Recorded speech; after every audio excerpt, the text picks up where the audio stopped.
स्वरूपी विराजो श्रीराम. काही प्रॉब्लेम आहे का? जीवना देण्या अर्थ सद्गुरु काका समर्थ. जीवत्वाचा अंत आत्मा रामी केला श्रीराम. शुका सारखे पूर्ण वैराग्य ज्याचे वसिष्ठा परी ज्ञान योगेश्वराचे.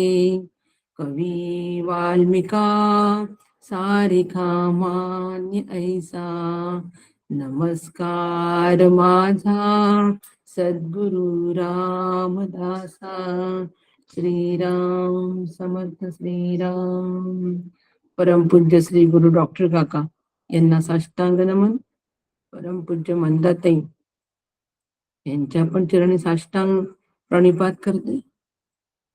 त्याचप्रमाणे परम आदरणीय सुनील काका यांनाही साष्टांग नमन करते. श्रोते आपण जगदीशांची मूर्ती आहात, माझे प्रेरणास्थान. आपणाने साष्टांग वंदन करते. श्रोते आपण जगदीश मूर्ती, श्रवणे बैसावे एकांती. स्थिर होईल माझी मती, आपणा कृपा प्रसादे. पुनश्च एकदा आपणाला वंदन करते आणि आजच्या चिंतनाला प्रारंभ करते. चिंतनाचा विषय आपला दासबोध आणि ह्या दासबोधाच्या अंतर्गत दशक 17वा प्रकृती पुरुष आणि ह्या अंतर्गत समास 6वा सुरू आहे. आजच्या समासाचं वैशिष्ट्य असं आहे की देहात्म निरूपण दिलेलं. त्याच्यामध्ये समासाचं नाव देहात्म निरूपण. आता देहात्म निरूपण म्हणजे नेमकं काय हे आपल्याला माहित असायला हवं. निरूपण कशाचं असतं? जे निर्गुणाबद्दल असते चर्चा त्याला निरूपण म्हणतात. नि अधिक रूपण म्हणजे रूपाचं निराश करायचा. नि म्हणजे हा नकारात्मक प्रत्यय सगळ्यांना माहिती. तर रूपाचा निराश करायचा त्याला निरूपण असं म्हणतात. आणि असं हे जे निरूपण आहे हे देहात्म निरूपण करायचं म्हणजे नेमकं काय करायचं? कशाचं याच्यामध्ये आता निराश कशाचा करायचा? तर देहबुद्धीचा निराश आम्हाला करायचा आहे. देह अधिक आत्मा म्हणून देहात्मा असा तो शब्द आहे. थोड पण लक्षात घ्यायची. देहात्म देहात्म म्हणजे काय? देह अधिक आत्मा देहात्मा. आणि यामधलं निरूपण कशाचं करायचं म्हणजे रूपाचा कोणत्या रूपाचा निराश करायचा आहे? तर देहबुद्धीचा निराश करायचा आहे. देहाचा निराश नाही. देहाचा निराश नाही होणार. देह नष्ट होणार आहे आणि तो नष्ट करणं हा जीवाचा प्रांत नाही, हा ईश्वराची सत्ता आहे. ती जेवढं प्रारब्ध आहे जेवढं श्वास आहे तेवढेच श्वास मला घ्यावेच लागणार आहे. आणि ज्या वेळेला ते श्वास प्रारब्ध माझं ज्या क्षणाला संपणार त्या क्षणात तिथेच तो देह पडणार आहे. आपण म्हणतो की अरे आत्ता तो मोटरसायकलवर गेला आणि कसं काय झालं म्हणजे प्रारब्ध काय? प्रारब्ध संपलं की कसं तिथे देह टाकावा लागतो. याचं सुंदर उदाहरण आहे की एकदा दोघ जण मोटरसायकलवर चालले होते आणि मध्ये रेल्वे गेट आलं. ते बंद असल्यामुळे दोघ जण तिथे उभे राहिले. अनेक गाड्या उभ्या राहतात, ती पण गाडी उभी राहिली आणि तिच्यामध्ये वरतून एक घार सापाला घेऊन चालली होती. तो साप नेमका पडला त्या मोटरसायकलवाल्यांच्या अंगावर. त्याच्यातही समोरच्याच माणसाच्या अंगावर पडला आणि त्याला तिथे चावला आणि तो सर्पदंशाने प्रारब्ध. म्हणून देहाचा नाश हा प्रारब्धाप्रमाणे होणार आहे. पण देहबुद्धीचा जो निराश होणार आहे, देहबुद्धीचा नाश नाही म्हटलं मी, निराश म्हटलंय. कारण देहबुद्धीचा नाश करणं ही पण एक साधना पद्धत आहे. पण मग ती हठयोगामधली आहे की देहबुद्धीचा नाश करायचा. मग काय तप्त वाळूमध्ये स्वतःला त्या वाळूच्या ढिगाऱ्यामध्ये बंदिस्त करायचं किंवा आजूबाजूला सगळं अग्नी लावून तिथे उभं राहायचं, एका पायावर उभं राहायचं, की जेणेकरून या देहाकडे लक्षच गेलं नाही पाहिजे, ती बुद्धी नष्ट झाली पाहिजे. पण आम्हाला देहबुद्धीचा नाश नाही करायचा, देहबुद्धीचा निराश करायचा आहे. म्हणजे देहबुद्धीचा बाध करायचा आहे. म्हणून कोणतेही हठयोगाचं साधन करायचं नाही, किंवा कोणतेही दम कितीही केला तरी तेवढ्या पुरताच तो होईल. दम कशासाठी करायचा, तर शम साधण्यासाठी. आणि दम आणि शम कशासाठी करायचा, तर या देहबुद्धी आत्मबुद्धी करण्यासाठी. लक्षात ठेवायचं. देहात्मनिरूपण आपण बघतो आहे, तर देहात्मनिरूपण कशासाठी, तर ह्याच्यामधला देहबुद्धीचा मला निराश करायचा आहे आणि आत्मबुद्धी विकसित करायची आहे. एकदा ध्येय ठरलं ना, की त्या अनुषंगिक आमची वाटचाल होते. आणि म्हणून अभ्यासाच्या सुरुवातीलाच ध्येय ठरणं फार महत्वाचं आहे. इंजिनियरचा मुलगा असतो, त्याचं ध्येय ठरलं असतं मला इंजिनियर व्हायचंय, आणि तो त्या अनुषंगिक अभ्यास करतो. मला 98% मिळवायचे, 100% मिळवायचे, त्या अनुषंगिकच तो त्याचा अभ्यास करत असतो. आणि म्हणून ध्येय ठरणं फार महत्वाचं आहे. आणि म्हणून आमच्या अभ्यासाचं, आमच्या साधनेचं ध्येय ठरणं खूप महत्वाचं आहे. आम्ही जरी परीक्षा देत असू, कशाच्या, दासबोधाच्या परीक्षा जरी आम्ही देत असू, तरी सुद्धा त्या दासबोधाच्या परीक्षांच्या मार्फत आम्हाला दासबोधाचा अभ्यास व्हावा, हा उद्देश आमच्या त्या परीक्षेच्या मागचा आहे. आणि अभ्यासाच का व्हावा, तर अभ्यास आम्हाला कशासाठी करायचा आहे, मला आत्मबुद्धी करण्यासाठी अभ्यास करायचा आहे.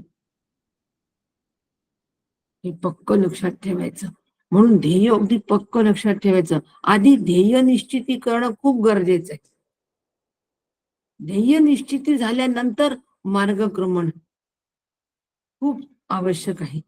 मार्गक्रमण करताना सहवास, साधनेमधला, या वाटचालीमधल्या या पायऱ्या आहेत हो, हे क्रम आहे. ह्या क्रमाने अभ्यास जर होत असेल, तर आमचा अभ्यास बरोबर तिथपर्यंत जाऊन पोहोचेल. आणि म्हणून आधी ध्येय निश्चिती झाल्यानंतर त्या अनुषंगी मार्गक्रमण. आता मार्गक्रमण करायला आम्ही सिद्ध झालेलो आहो. आणि मग सहवास कोणाचा घ्यायचा, दासबोधाचा सहवास. कारण ध्येय ठरले आमचं आत्मबुद्धी करायची. आता ही आत्मबुद्धी आम्हाला दासबोधाच्या अंतर्गत करायची आहे, दासबोधाचा अभ्यास करून करायची आहे. तर दासबोधाचा सहवास आम्हाला घ्यावा लागेल. मग तो सहवास कसा घ्यायचा, परीक्षांच्या माध्यमातून दासबोधाचा सहवास, सत्संगाच्या माध्यमातून दासबोधाचा सहवास, 9 ते 10 दासबोधाचा अभ्यास, त्याच्या माध्यमातून तो सहवास. असा सहवास झाला की जवळीक साधते की नाही, सहवास झाला की प्रेम निर्माण होतं की नाही. सगळ्यांचा अनुभव आहे की नाही, आता प्रापंचिक उदाहरण देत नाही, सगळ्यांना माहिती, सहवासातून प्रेमामधून जवळीक तयार होते. मग त्याची जवळीक तयार होते. दासबोधातील तत्वज्ञानाची, समर्थांनी या दासबोधात काय सांगितलं आहे, आणि या दासबोधा अंतर्गत मला काय शिकायचं आहे, या दासबोधाच्या तत्वज्ञानाचा आणि माझा काय संबंध आहे, ही जवळीक तयार झाली. आणि ही जवळीक तयार झाल्यानंतर मग ऐक्य झाले, साधनाचे फळ, संसार झाला सुफळ. आणि अशा पद्धतीने ज्या वेळेला आमचं मार्गक्रमण होईल, त्याच वेळेला दासबोधाने आमची अज्ञान निवृत्ती झाली. भ्रम गेला. कोणता भ्रम हो, की मी देह आहे, देह सत्य आहे, जगत सत्य आहे, हा सगळं अज्ञान जे आहे, हे सगळा भ्रम जो आहे, हा सगळ्या भ्रमाचा निराश आमचा अभ्यासाने होणार आहे. पण अभ्यास कसा करावा लागेल, या पद्धतीने करावा लागेल. याला अभ्यास असं म्हणतात. गडावर काही भगिनी भेटल्यात आणि त्या भगिनींची त्या अभ्यासांबद्दलची तळमळ पाहिली. साधक भगिनी होत्या हो, त्यांची अभ्यासाबद्दलची तळमळ पाहिली आणि ती तळमळ पाहून त्यांना म्हटलं की दासबोध ऐका, आज त्यांच्यामधल्या काही भगिनी जॉईन झाल्या असतील किंवा होण्याच्या प्रयत्नात असतील. अनाउन्समेंट ग्रुपवर जाऊन जॉईन करायचं सांगितलंय. कितपत जमतं माहित नाही, पण उद्या परत फोन करून त्यांना सांगेन की असं असं करा. त्या सगळ्या जॉईन झालेल्या नवीन भगिनींचं पण मी आज स्वागत करते. त्या सगळ्यांना अभिवादन करते. त्यांच्या अभ्यासाची तळमळ, समर्थांनी त्यांना रस्ता दिलेला आहे त्या तळमळीला, आणि त्यांची ती तळमळ कुठपर्यंत जावी, त्यांची ती तळमळ स्वरूप प्राप्तीपर्यंत जावी, आनंदापर्यंत जावी आणि जीवन आनंदाने भरून जावं. त्यासाठी आपल्याला अभ्यास आणि त्यासाठी देहात्म निरूपणाच्या माध्यमातून आज आम्हाला बघायचंय की ही जी देहबुद्धी आहे हिचा निराश झाला पाहिजे. म्हणून देहात्म म्हणजे काय हे अगदी माहित पाहिजे. मग आता देहात्म म्हणजे काय? देह अधिक आत्मा म्हणजे देहात्मा. देहात्मा म्हणजे काय? आत्मा देहामध्ये असतो. समर्थांनी सुरुवातच केली की आत्मा हा देहामध्ये असतो, सगळ्यांना माहिती. पण नाना सुख दुःखे भोगितो, शेवटी शरीर सांडून जातो एकाएकी. आता या ठिकाणी ज्या वेळेला हा आत्मा या देहामध्ये असतो ते चैतन्य, त्यावेळेला त्याला देहात्मा असं म्हणतात. म्हणजे देहात त्या आतमध्ये राहणारा म्हणजे त्याला जीवात्मा असं म्हणतात. म्हणजे त्याला जीव असं म्हणतात. माझा जीव कासावीस होतो आहे. माझ्या जीवाला हे पटत नाही, माझ्या देहाला हे पटत नाही असं आपण म्हणतो का हो?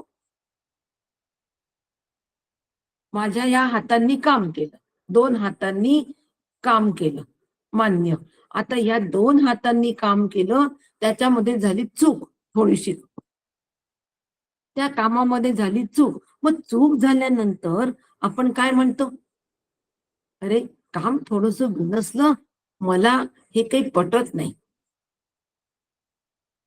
माझ्या हाताला हे पटलं नाही असं कधी म्हणतो का? किंवा हा हात कधी म्हणतो का मला हे पटलं नाही? नाही. म्हणजे देह म्हणतो का मला हे पटत नाही? केलंय कोणी काम? देहा हातांनीच केलंय. हातांच्या माध्यमातूनच ते कर्म झालंय. पण तरी सुद्धा मला हे पटलं नाही, मला हे काम आवडलं नाही. मग आता हा मला म्हणणारा कोण आहे? हा आपण विचार करावा की नाही हो? सगळ्या साधकांनी हा विचार करावा की नाही, की हा मला म्हणणारा कोण आहे? हा मला म्हणणारा जो आहे तो ज्याला याची जाणीव होते ना की हे काम मला पटलं नाही, हे ज्ञान ज्याला होतो तो जीवात्मा आहे. त्याला जीवात्मा असं म्हणतात, त्याला जीव असं म्हणतात, त्यालाच देहात्मा असं पण म्हणतात. आणि म्हणून नाना सुख दुःख कोणाला होतात? या देहाला जरी जखम झाली, इथे समजा हात तुटला तरी त्या वेदनेचं दुःख कोणाला होतं? याला जाणवत नाही या हाताला. त्या वेदनेचं दुःख कोणाला होतं? त्या जीवात्म्याला होतो. माझा हात खूप दुखतोय, सहन होत नाहीये, त्याला होत, आत्म्याला होत नाही. लक्षात घ्या. जरी देहात्मा म्हटलं, देहात राहणारा आत्मा याला जीव असं म्हणतात, इतकं सध्या लक्षात घ्या. तो देहात आल्याबरोबर त्याला जीव म्हटलं. ऑफिसमध्ये कोण असतात? साहेब असतो, मान्य की नाही? ऑफिसमध्ये साहेब. आणि घरी आल्याबरोबर त्याला, त्या व्यक्तीला अनेक नावाने संबोधलं जातो की नाही? कोणी बाबा म्हणतो, कोणी काका म्हणतो, घरातला कोणी कर्ता पुरुष आहे म्हणतो. म्हणतात की नाही.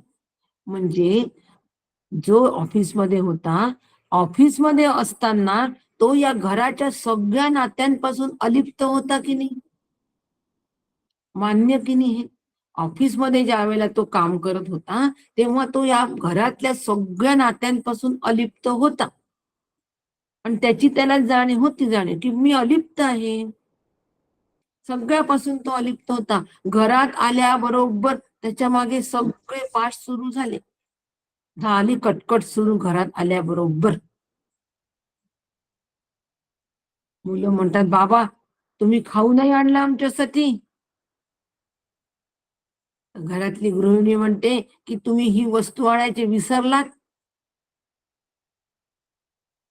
झाली कटकट सुरू घरात आल्याबरोबर. तसं अगदी त्याप्रमाणे हा आत्मा सर्वत्र व्यापून आहे, तेव्हा तो अलिप्त आहे.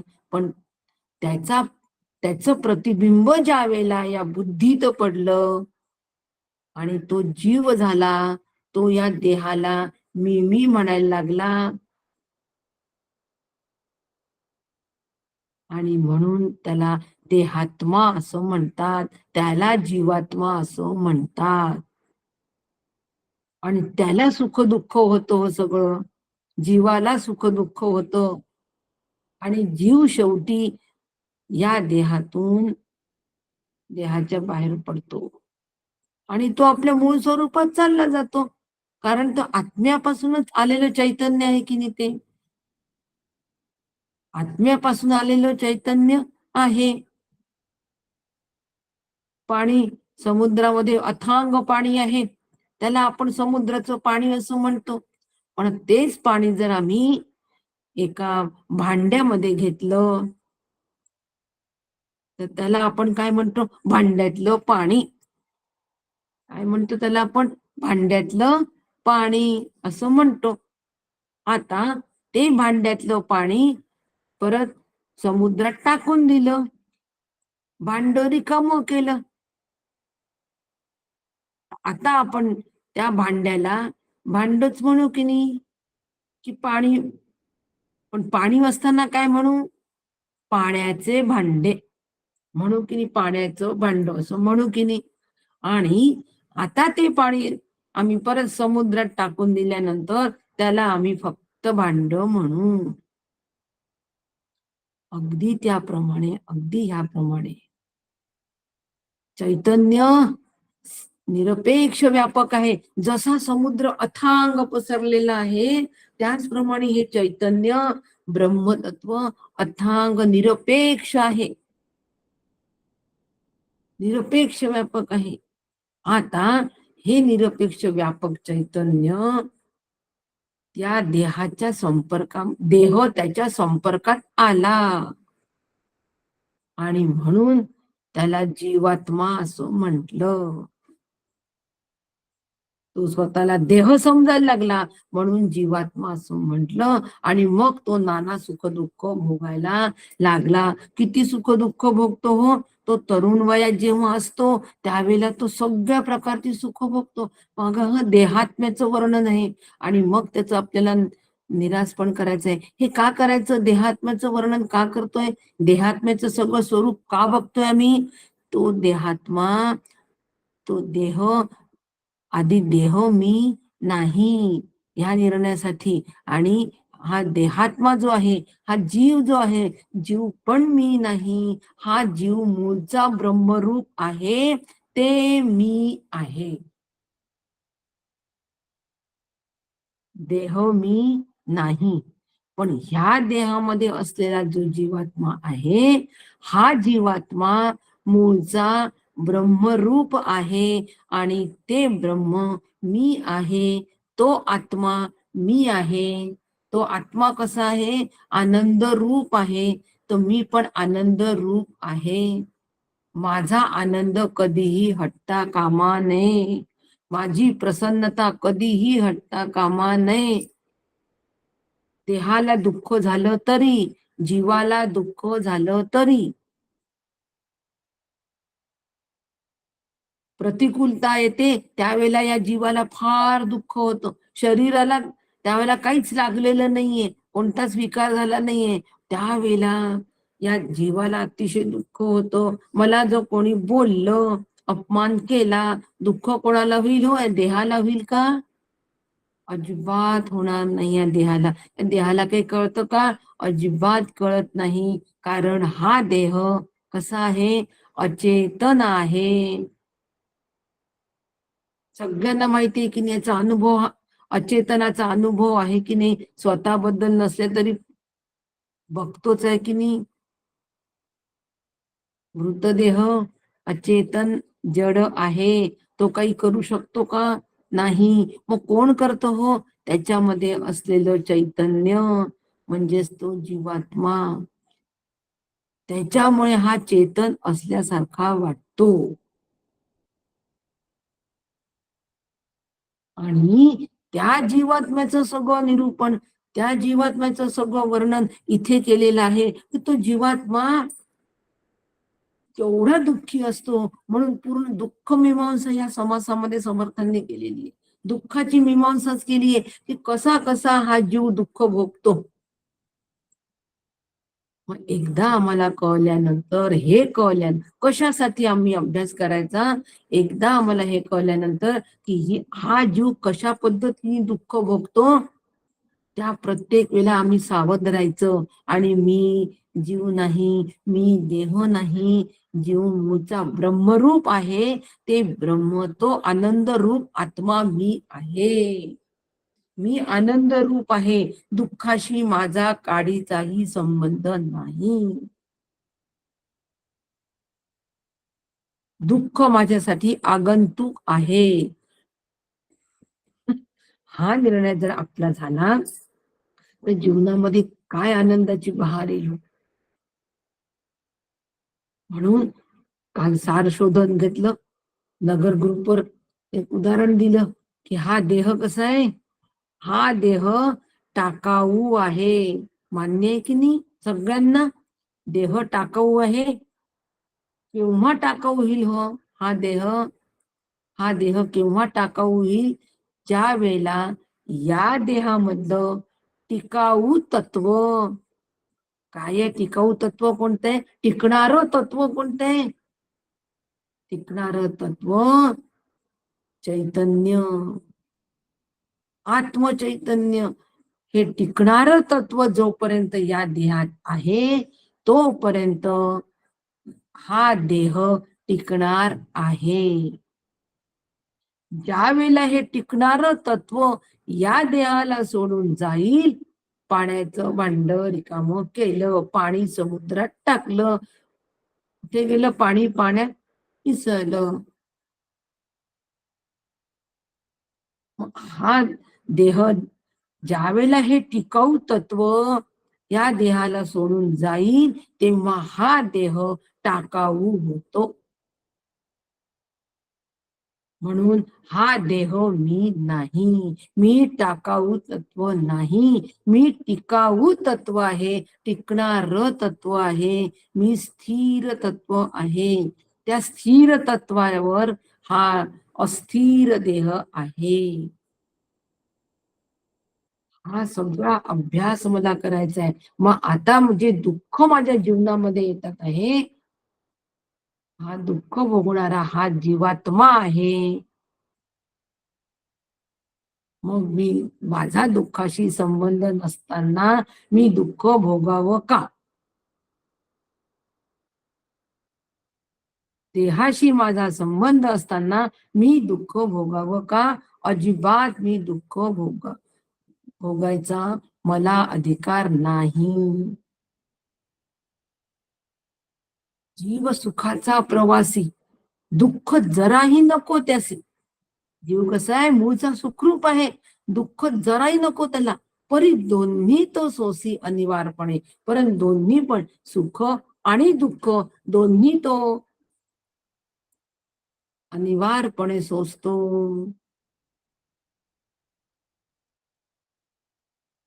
आणि हे अनिवार्यपणे सोसायला त्याला कोण भाग पडतो? आम्हीच.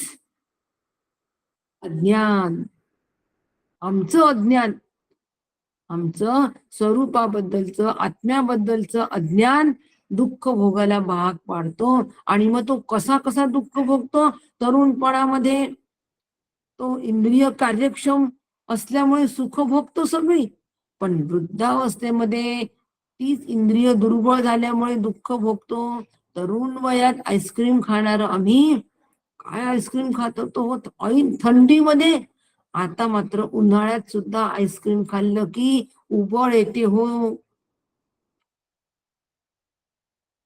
काय वय झालं आता, दिवस संपले ते आईस्क्रीमचे. ज्या वेळेला हा देह तरुण होता त्यावेळेला त्याच आईस्क्रीमनी सुख दिलं, आणि हा जोपर्यंत वृद्ध झाला, जर्जर झाला, त्याच आईस्क्रीमनी दुःख दिलं, आणि सुख आणि दुःख भोगणारा मी राहिलो. कारण मी स्वतःला जीव समजतोय हो. म्हणून माझा याच्याशी काही संबंध नाही असं ज्या वेळेला करू त्यावेळेला तरुणपणामध्ये आईस्क्रीमची घेतलेली मजा तोही आनंदच, आणि आता वृद्धापकाळी आईस्क्रीम तेच आईस्क्रीम त्रास देतोय, तर न खाणं हाही आनंद, हाही आनंदाचा क्षण आम्हाला उपभोगता आला पाहिजे. आनंद आईस्क्रीम मध्ये नाहीये, तर आनंद रूप मी आहे, मूळचा मी आनंद रूप आहे. हे जर भान मला असेल, हा जर निर्णय माझा असेल, तर मला याचं दुःख होणार नाही. म्हणून दुःख मीमांसा सुरू आहे हो, आहे की नाही. तरुण आणि समर्थांनी पहिले देहाच्या अवस्थाच सांगितल्या, बाल, तरुण, वृद्ध, आणि मग मात्र या म्हातारपणी असह्य व्याधी होतात आणि हात पाय झाडून प्राण सोडण्याची पाळी येते. मला असं वाटत नाही हो. आम्हाला वाटतं का मला असं? अजिबात नाही. केवढी मरणाची भीती असते.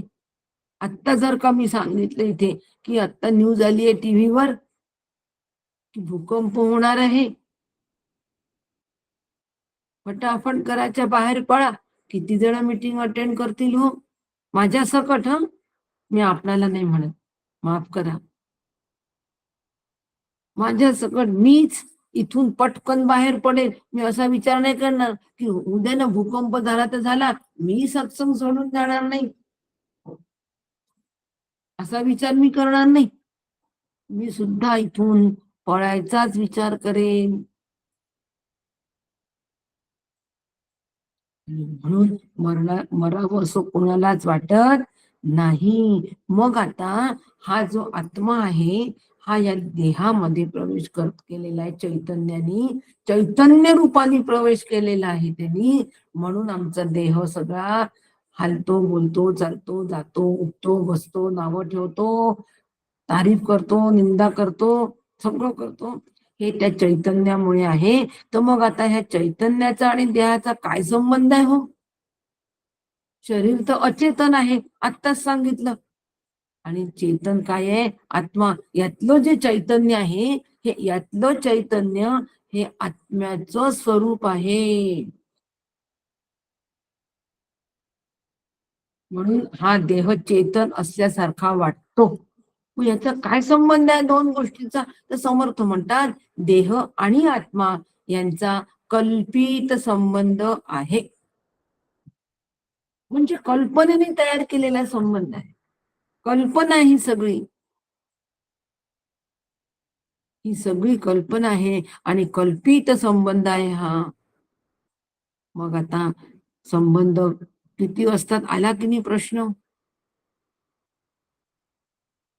पण बाकीचे संबंध सांगणार नाही, फक्त कल्पितच संबंध सांगणार आहे. देहाचा आणि आत्म्याचा फक्त कल्पित संबंध आहे. कल्पनेच्या आधारावर संबंध आहे, फक्त कल्पना. कशी कल्पना?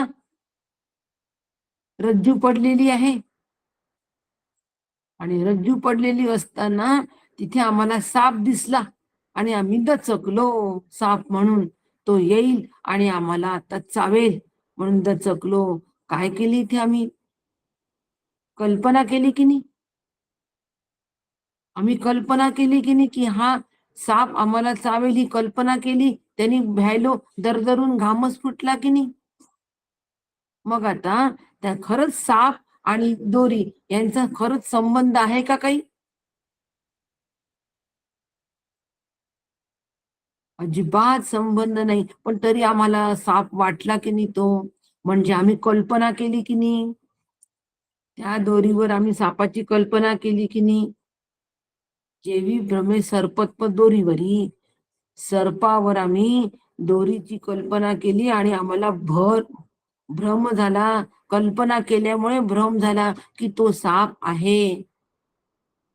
परी दोर सर्पत्व कदा न धरी, पण दोरी मात्र सर्पत्व कधीच अंगी बाळगत नाही. ती कधी ती अनभिज्ञ असते दोरी.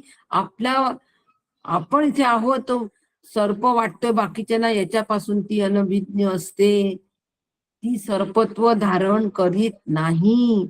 अगदी त्याप्रमाणे हा आत्मा जरी देहामध्ये असला तरी तो स्वतःला देहापासून अलिप्तच समजतो.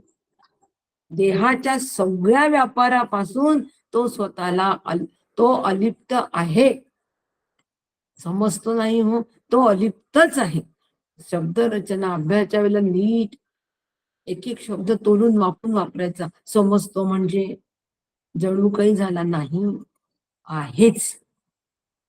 तो आत्मा या देहापासून अलिप्त आहे. चैतन्य रूपाने याच्या देहामध्ये आहे आणि आम्ही ती कल्पना काल ते संबंध कल्पित संबंध आहे. मग आता याच्यासाठी आम्हाला 3 संबंध पाहावेच लागतील. हे कल्पित कसे?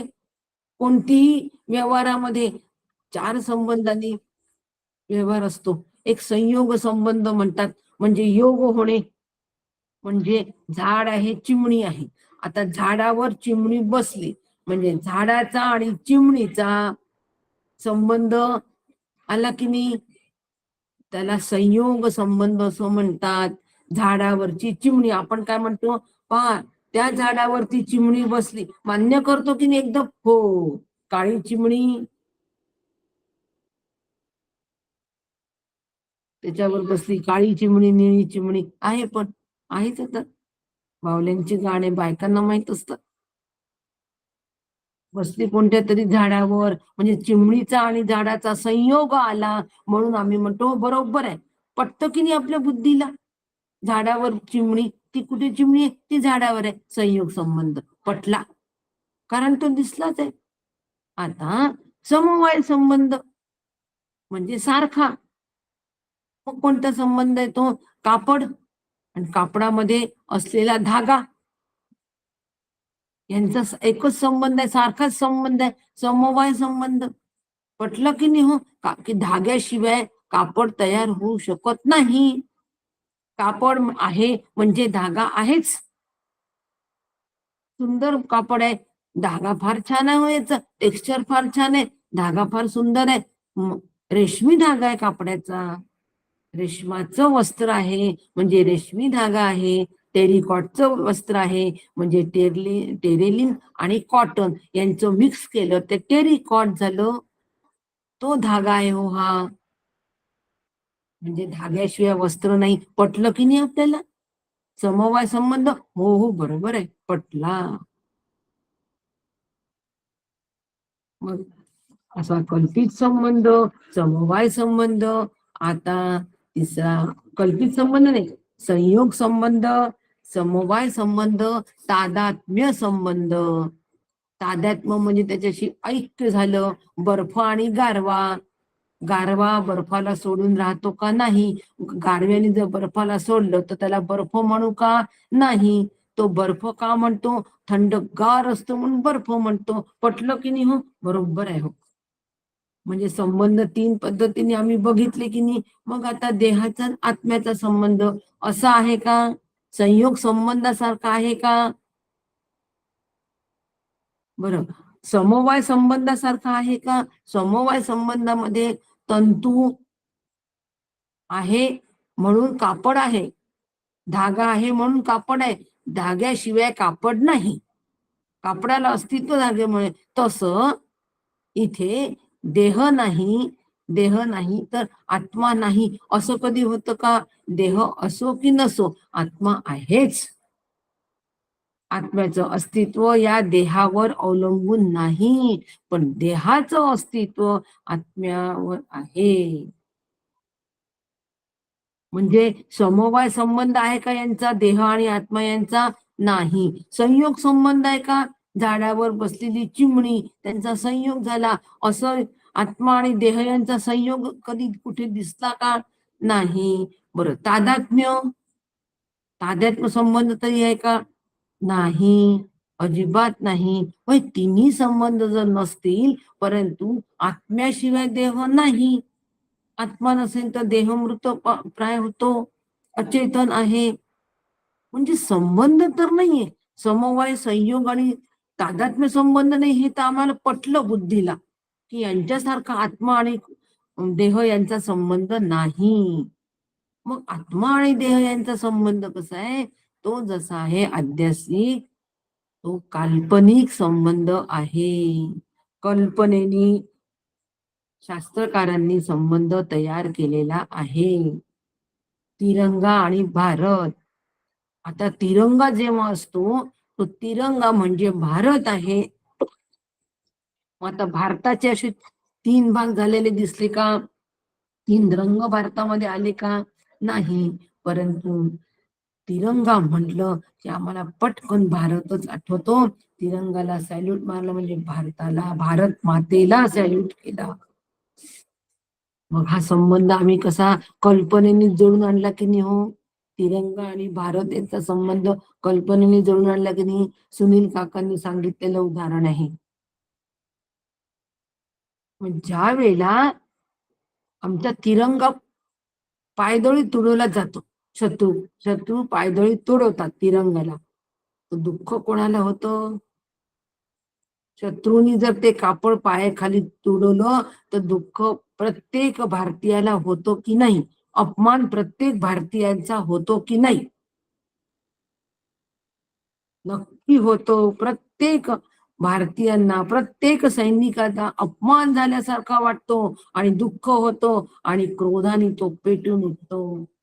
आता तिरंगा आणि भारत यांचा आम्ही काल्पनिक संबंध केला, तयार केला की नाही?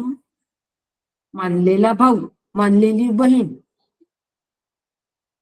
तर मानलेला भाऊ, मानलेली बहीण, आम्ही जे मानलेले आमचं नातं असतं ते खरंच खरं नातं असतं का हो? सख्खं नातं असतं का? नाही. चुलत असतो का? नाही. मावस ना, मावस भाऊ मावस बहीण आहे का? नाही हो.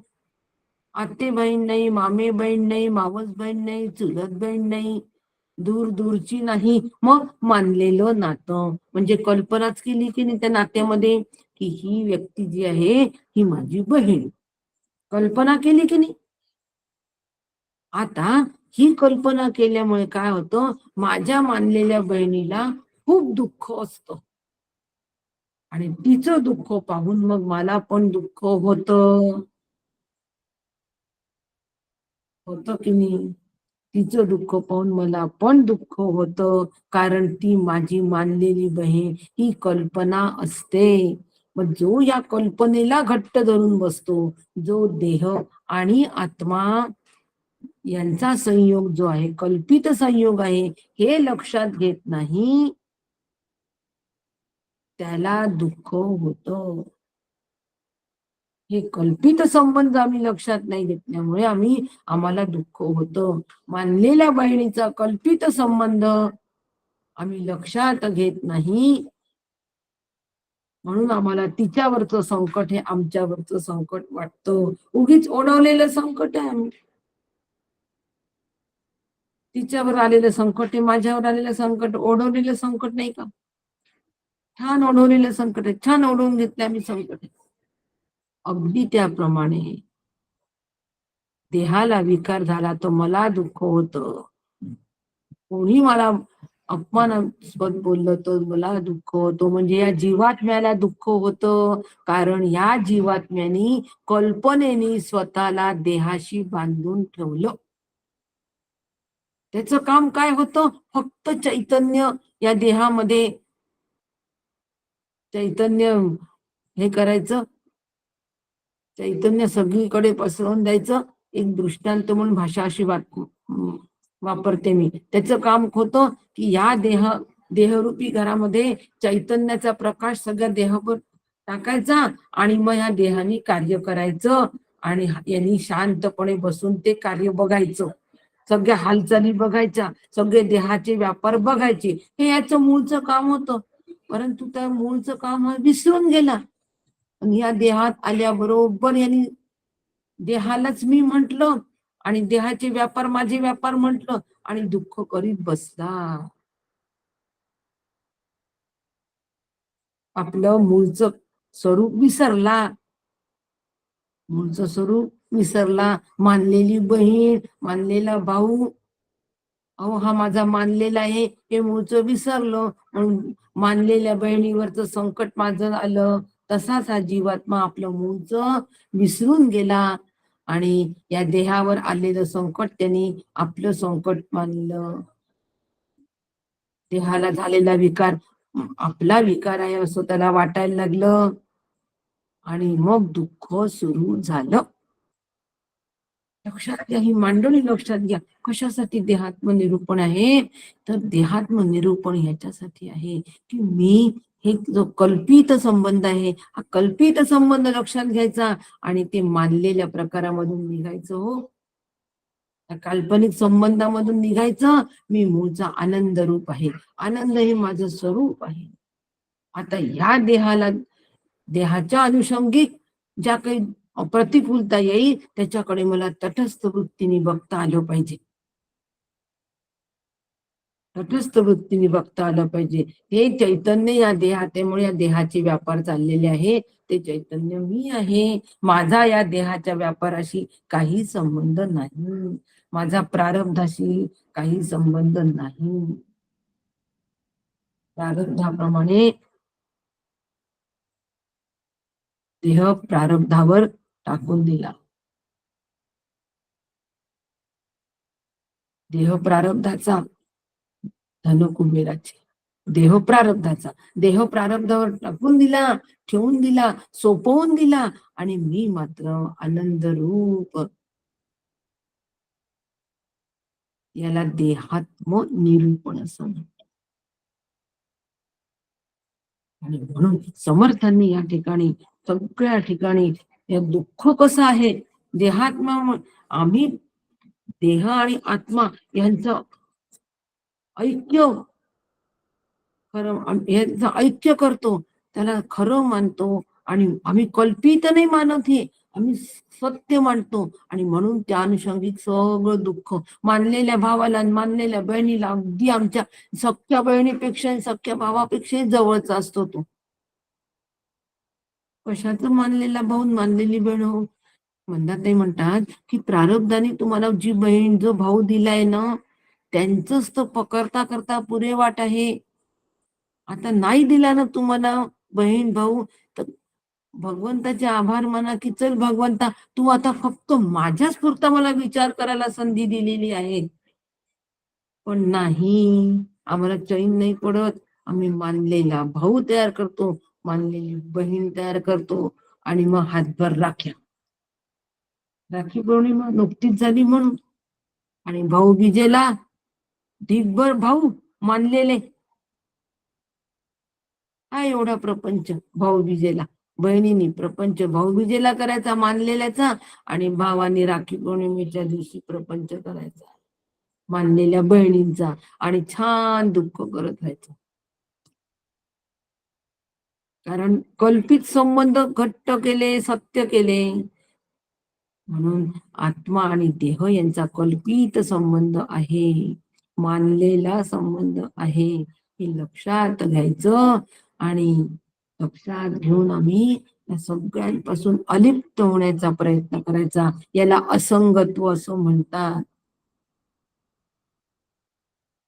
आणि असा हा जो 2 दिवसांचा भ्रम असतो ना, समर्थांनी म्हटलंय ऐसा 2 दिवसाचा भ्रम, असा जो 2 दिवसांचा भ्रम आहे ना, त्यालाच आम्ही काय म्हणतो, ब्रह्मरूप म्हणतो. कारण आम्ही ह्या ब्रह्माला सत्य मानतो. ब्रह्म का म्हणतो, ब्रह्मरूप, परब्रह्मरूप का म्हणतो, त्यासमोर ती परब्रह्म का परब्रह्म म्हणतो, कारण आम्ही ह्या जीवनालाच, या प्रपंचालाच, या देहालाच सत्यत्व देतो. ब्रह्माचं सत्यत्व, आत्म्याचं सत्यत्व, ते आम्ही या देहावर आरोपित करतो. म्हणून ऐसा 2 दिवसांचा भ्रम, त्यासमोर ती परब्रह्म. आणि मग दुःखाला सुरुवात होते. नाना दुःखाचा संभ्रम मानून घेतला. दुःख हे भ्रम आहे, हे आजपासून आपण लक्षात घ्यावं की नाही. दुःख फार मोठा भ्रम आहे. दुःख मुळात नाहीच. दुःख आगंतुक आहे. दुःख नव्हे ओखदा एवढे, तुकाराम महाराज म्हणतात. औषधाला सुद्धा दुःख नाहीये, कारण मी मूळचा आनंद रूप आहे. आनंदाचे डोही आनंद तरंग, आनंदाची अंग आनंदाचे. तुकाराम महाराज म्हणतात सगळीकडे आनंदच भरलाय, हो, घनदाट आनंद भरलाय. दुःखाला जागा तरी आहे का? का दुःख होत आहे आम्हाला? ज्या ज्या वेळेला आता आम्हाला दुःख होईल, त्या वेळेला आम्हाला मानलेला भाऊ, मानलेली बहीण आठवलीच पाहिजे. मी या कल्पित देह आणि आत्मा यांचा कल्पित संबंध आहे, तो मी सत्य मानला. तो कल्पित संबंध मी सत्य मानला. मानलेला भाऊ सख्या भावासारखाच मानला. आणि म्हणून हे दुःख आहे, हे माझ्या लक्षात आलंच पाहिजे. मग आता दुःख करण्याचा अधिकार दिलाय का हो आपल्याला शास्त्रांनी? अजिबात दिलेला नाही. आनंदाच्या बाबतीत स्वयंपूर्ण, स्वतंत्र, आनंदाच्या बाबतीत स्वतंत्र राहण्याचा अधिकार मला शास्त्राने दिलेला असताना मी उगीच दुःख करत बसतो. आणि असं दुःखी होऊन चरफडून गेले, तेथे कोण समाधान झाले? असं दुःखित जीवन जर आम्ही भोगत असू, तर आम्हाला समाधान नावाची गोष्ट मिळेल का? अजिबात मिळणार नाही. एखादं सुख मिळत नाही तर लगेच दुःख नेमस्त आहे. सुखाच्या मागे दुःख आहेच. तरुणपणी केलेल्या अनेक प्रकारची कामं, काय तरुणपणी आम्ही कामं करत होतो, त्यावेळेला लक्षात ठेवायचंय की हा देह हे सगळं करतोय. हा देह एक ना एक दिवस थकणार आहे, तेव्हा याच्याकडून काहीही होणार नाही, असा विचार त्याच वेळेला केला तर नंतर दुःख होणे नाही. माझा या काम करण्याशी, या देहाशी संबंध नाही. अशा पद्धतीने जर आम्ही विचार करत असू प्रत्येक वेळेला, तर मग लक्षात येईल की आपण जन्मापासून कितीतरी दुःख भोगली, आणि त्या दुःखाने दैन्य येतात आणि अनुकूल प्रतिकूल भाव बसतात. हो, अशी ही अंतरात्म्याची करणी आहे, असं समर्थ म्हणतात. ही अंतरात्म्याची करणी आहे की हे अंतरात्मे नाना जीव दाटले धरणी, परस्परे संहरणी एक एकांची. अनेक दाटी वाटीने अनंत जीव राहतात आणि परस्परांना ठार मारतात. आणि ठार मारून आपापली उपजीविका करतात. माहितीच आहे, वाघ हरणाला मारतो, आपलं पोट भरतो. शिकार करतो, आपलं पोट, वन्य प्राणी शिकार करून आपलं पोट भरतात. आम्ही सुद्धा एक प्रकारची हत्याच करत असतो आणि आमचं पोट भरत असतो. आणि म्हणून असा असे समर्थ आम्हाला मूर्ख म्हणतात. असे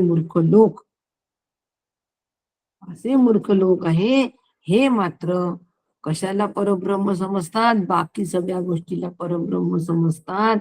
पण परब्रह्म कसा आहे, समर्थ म्हणतात ते येत नाही, जात नाही, तळेना ढळेना रचेना खचेना, कसा आहे परब्रह्म, अत्यंत स्थिर आहे. पोटॅटो डान्स आठवा, हे हा सगळा पोटॅटो डान्स चालू आहे. कोणामुळे हो?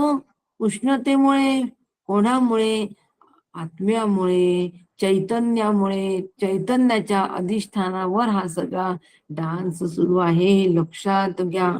म्हणून कितीही समर्थ म्हणतात, समर्थांनी इथे दिल्या की शिव्या दिल्या तरी जीवात्म्याला त्या लागतात शिव्या, आणि ब्रह्मच आत्म्याला काही लागत नाही. आता मी जर आत्मा आहे या समजुतीवर जर आम्ही पक्क असू, तर आम्हाला शिव्यांचा काही उपद्रव होणार नाही. शिव्याच दिल्या समर्थाने मुद्दाम. खालच्यातल्या खालच्या पातळीमध्ये काय दुःख येऊ शकतो आम्हाला, याचा समर्थांनी विचार केला. का बा समर्थांनी शिव्याच दिल्या असतील? अहो, शिव्यांची नावं पण दिली समर्थांनी. दयाळू आहे तो. कशासाठी दिलं एवढं दयाळू? पण कशासाठी? एवढं सगळं दयाळू पण आमच्यासाठी आहे फक्त. आम्ही सामान्य जीव आहे. ह्या सामान्य जीवाला हे कळावं की ह्या शिव्या ज्या आम्हाला लागतात त्याचा सुद्धा आमच्याशी काही संबंध नाही. आम्ही इथून अलिप्त व्हावं.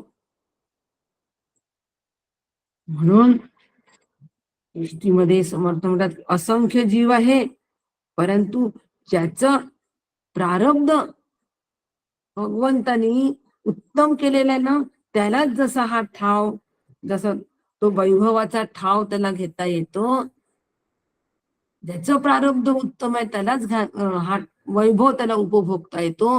अगदी अगदी त्याप्रमाणे ज्याचा आत्मविचार, सारासार विचार, नित्यानित्य विचार ज्यांनी केलेला आहे, ज्याला हा कल्पित संबंध आहे हे पटलं आहे, तोच उत्तम वस्तू निवडून घेतो. ती उत्तम वस्तू म्हणजे आत्मवस्तू आहे.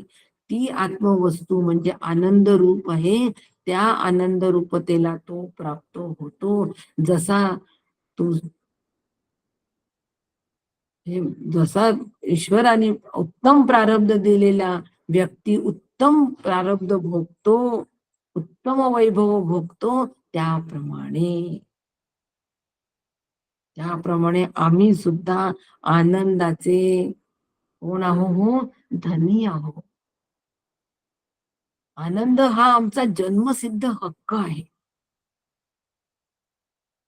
तो मी मिळवणारच अभ्यास करून. पण त्यासाठी मात्र ब्रह्मज्ञान, म्हणून देवपूजा, अन्न वस्त्र, ब्रह्मज्ञान हे भाग्याने म्हणजे पूर्व सुकृताने मिळते असं आम्हाला समर्थ म्हणतात. सामान्य लोकांना हे जमणे नाही, अजिबात जमणे नाही. सामान्य लोक मात्र सगळ्यांना सारखीच दुःख भोगावी लागतात. कोणाला पूर्वजीवनामध्ये दुःख भोगावे लागतात, कोणाला उत्तर जीवनामध्ये दुःख भोगावे लागतात. पण दुःख सगळ्यांना भोगावे लागतात. सुख भोगतात ते म्हणजे दुःख भोगतातच.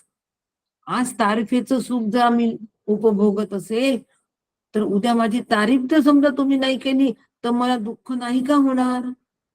नाही, पहिले पहिले की नाही खूप तारीफ केली माझी सगळ्यांनी, की काय छान बोलता हो काकू. पण तेच तेच बोलणं झालं काकूंचं, आता नाही कोणी तारीफ करत. किती मोठं दुःख. म्हणजे पूर्व जीवनामध्ये सुख तर उत्तर जीवनामध्ये दुःख, पूर्व जीवनामध्ये दुःख तर उत्तर जीवन सुखी. केव्हा तरी सुख दुःख आळीपाळीने असतात, पण असतातच. पण ती भोगायची की नाही हा पुरुषार्थ जर मी केला, अशा पद्धतीचा अभ्यास केला, तर ते भोगण्याची जबरदस्ती माझ्यावर नाही. सुख काही असं म्हणत नाही की तू मला भोग भोग भोग. प्रारब्धाप्रमाणे सुख येतो, प्रारब्धाप्रमाणे दुःख येतो.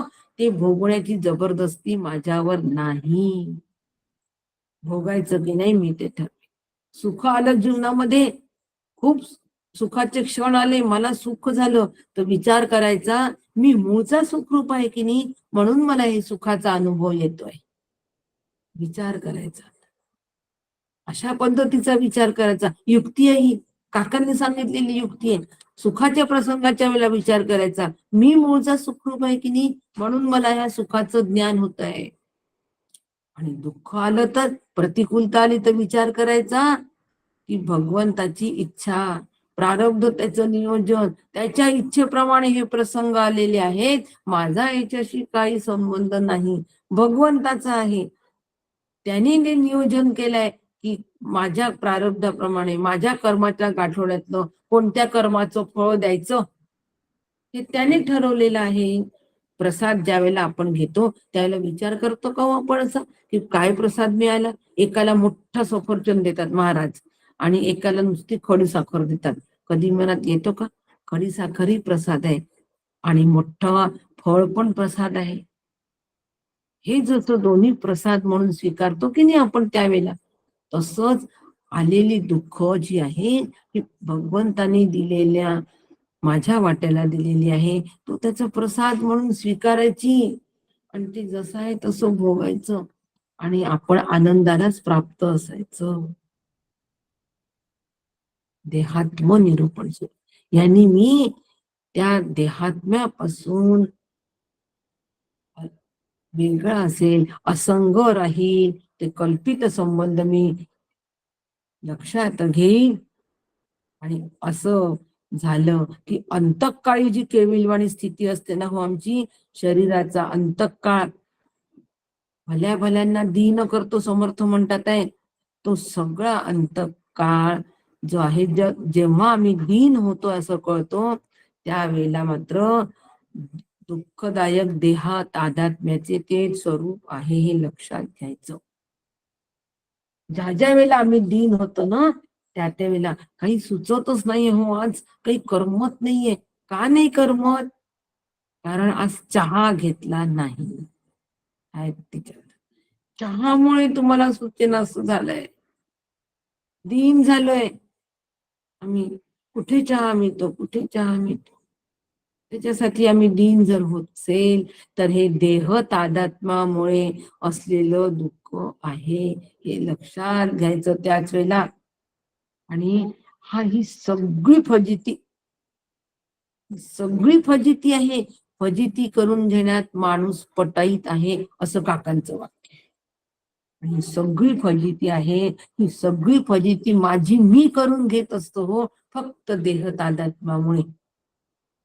देह तादात्म्य आलेल्या दुःखामुळे, दुःख मीमांसा आहे हो, सगळी दुःख, ही सगळी दुःख मीमांसा आहे की दुःखाची तीव्रता सहन होत नाही, प्राणही जाता जात नाही आणि मरण काळचे दुःख सर्वांना सारखंच कासावीस करतो. म्हणून हे सगळं, या सगळ्यामधून जर आम्हाला सुटायचं असेल तर आम्हाला आत्मरूप व्हावं लागेल, आत्मज्ञान संपादन करावं लागेल. बस, जर आत्मज्ञान प्राप्त आम्ही केलं, आत्मरूप आम्ही जर झालो, आनंद रूप जर झालो, तर हे सगळं देहाच्या अनुषंगिक आलेलं, देहात्म्याच्या अनुषंगिक आलेल्या दुःखापासून आम्ही मोकळ होऊ, अलिप्त होऊ. दुःखाचा माझ्याशी काडी मात्र संबंध नाही. आयुष्यातील सुख दुःखाची काम जशी बाधा, जीवन नामक यज्ञातील या दोन्हीही समिधा. कसं आहे सुख दुःख, त्याचं स्वरूप संविधान सारखं आमच्यासाठी राहील. समिधा आहे, यज्ञात समिधा होतात, त्या दोन्ही समिधा. समिधा जशा यज्ञामध्ये ओलही लाकूड जळतं, सुखही लाकूड जळतं आणि तो राख होऊन त्याचं भस्म, समिधा म्हटलं तर भस्म म्हणायचं, लाकूड म्हटलं तर राख म्हणायचं. समिधा जसं भस्मसात होतात आणि मग त्याची भस्म तयार होतं, ते विभूती, ते भस्म आम्ही डोक्यात अंगारा, आम्ही डोक्याला लावतो की नाही? का डोक्याला लावतो? अत्यंत पवित्र झालेलं असतो. सुख आणि दुःख ज्या ठिकाणी नामशेष होतो तिथे फक्त आनंदच असतो. तो आनंद आम्ही त्या विभूतीच्या रूपाने मस्तकावर धारण करतो. हो, अंगारा लावायची पद्धत आहे की नाही? अंगारा घ्या, शेगावला गेलं की अंगारा घ्या महाराजांचा. महाराजांचा अंगारा लावा जरा त्यांना. तब्येत नाही चांगली, अंगारा लावा, तब्येत चांगली होईल. तब्येतीसाठी अंगारा नसतो हो, अंगारा असतो आठवण देण्यासाठी की बाबा रे, सुख दुःखाच्या समिधा त्या यज्ञात गेलेल्या आहेत आणि त्याच्यातून भस्म आनंद रूप सुख दुःख समिधा रूपाने जेव्हा जातील तेव्हा आनंद शिल्लक राहतो. तो आनंद भाळी लाव, म्हणजे तू तुझ्या मूळच्या स्वरूपाचं तुला स्मरण होईल. माझ्या आनंद रूप स्वरूपाचं स्मरण देण्यासाठी अंगारा भाळी लावतो आपण. त्या अंगाराने काही चमत्कार होत नसतात, परंतु मी आनंद रूप आहे, मी अजर अमर आहे, हे स्मरण जर त्यावेळेला झालं तर जन्म मृत्यूच्या फेऱ्यातून आम्ही सुटतो. त्यासाठी देहात्मनिरूपण आहे. त्यासाठी अभ्यास दासबोधाचा अभ्यास आहे हो. आनंद रूप जीवन होण्यासाठी ही तिसरी दासबोधे गुरु शिष्य संवादे देहात्म निरूपण नाम समास 6वा गुरु शिष्य संवादात्मक दासबोध या ग्रंथातील देहात्म निरूपण नावाचा 6वा समास समाप्त. जय जय रघुवीर समर्थ. रामकृष्ण हरी काकू. सुविधा रामकृष्ण हरी.